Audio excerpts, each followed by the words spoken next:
This is breaking news.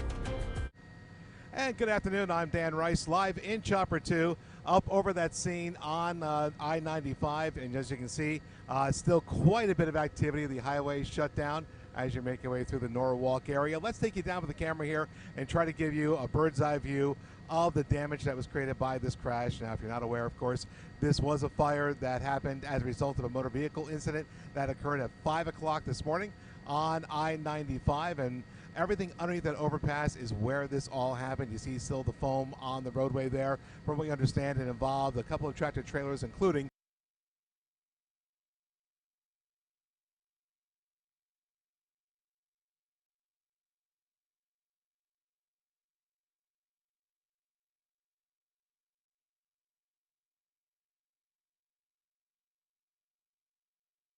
when we come back with the camera there, what you're going to notice is all the damage we can see just from the air. That fencing also destroyed.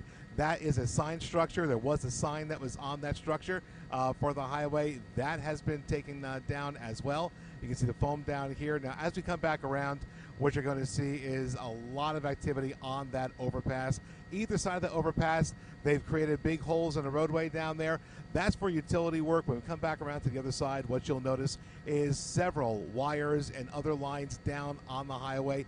Everything, all these utilities that run underneath these overpasses were destroyed by this fire. You can see one of those large holes there where the gentleman in the yellow vest and the hard hats are all looking at down there. Either side of the highway, it will be access points for those utilities. If we come back around to the south side of the overpass, we'll show you another sign that was similar to the one that was on the north face that we were just showing you. And as you can see, the damage from that fire, even though it was on the southbound side of the roadway, all that fire coming underneath the overpass, even destroying half that sign there. You can see the damage, how intense that fire was earlier this morning. But look underneath that overpass, and you can see all those cables and wires that were destroyed by the fire that ensued after the incident there. We go across the highway, and this is part of the reason, a big reason, why this highway remains shut down in both directions. You can see the firefighters by the tanker. There's the fuel tanker truck that is still on the right side of the highway there, at least the cab. That is still intact with that severe damage to that tanker. That's why you see the other tanker trucks that are on the highway here. We'll come back out with the camera, and what you'll see on either side of the overpass are these tanker trucks trying to get whatever fuel may still be left inside of that semi underneath the overpass over here. Looking at the roadway, they're going to keep that closed for a while, mainly because they have to check the structural integrity of the overpass. The Connecticut DOT, they have to make sure that vehicle traffic will be able to use that bridge, but making sure that the fire didn't destroy the supports of the bridge either. Obviously, it's strong enough to let people walk across it, but cars getting across, that's a different story. But of course, you can see they're still continuing the utility work on this roadway over here. That's Fairfield Avenue. So of course, that's going to be for quite some time before they'll let vehicular traffic back onto Fairfield Avenue. We'll come back to I-95. That's going to be a bigger concern for a lot of the traffic in the area.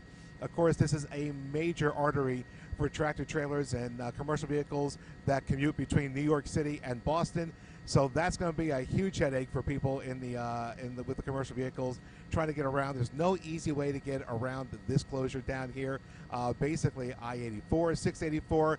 Those are some of the interstates that the commercial vehicles can take. Of course, if you're not a commercial vehicle, the Merritt Parkway, that's going to be your way around.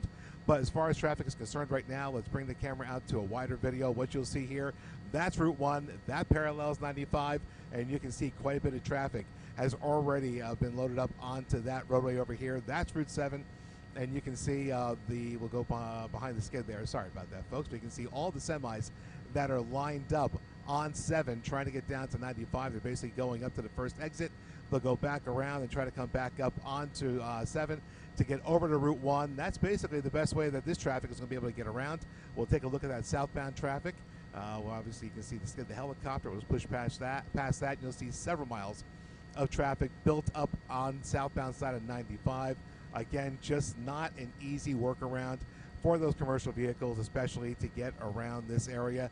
We notice coming up here, the traffic delays on the northbound side, they begin down by exit 12, and they go all the way up here to exit 15. That's where they're pushing all the traffic off over here. No timetable has been given yet as to how long this closure will be in place.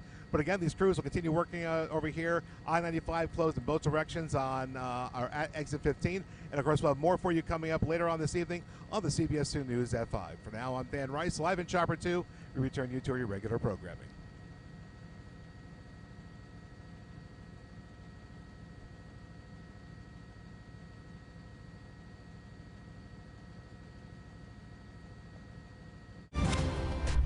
This has been breaking news.